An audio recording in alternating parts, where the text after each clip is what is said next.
ಶ್ರೀಮದ್ರಮಣ ಗೋವಿಂದ ಗೋವಿಂದ.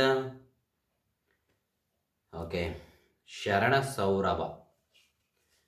ನಮ್ಮ ಮೊದಲನೇ ವಚನವನ್ನು ನಾನು ಹೇಳುತ್ತೇನೆ.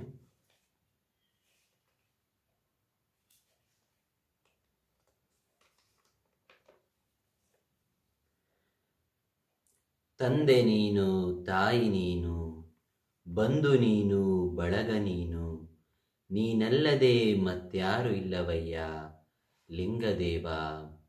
ಹಾಲಲ್ಲದ್ದು ನೀರಲ್ಲದ್ದು, ಹಾಲಲ್ಲದ್ದು ನೀರಲ್ಲದ್ದು. ತಂದೆ ನೀನು, ತಾಯಿ ನೀನು, ಬಂಧು ನೀನು, ಬಳಗ ನೀನು, ನೀನಲ್ಲದೆ ಮತ್ಯಾರು ಇಲ್ಲವಯ್ಯ ಲಿಂಗದೇವ. ಹಾಲಲ್ಲದ್ದು ನೀರಲ್ಲದ್ದು.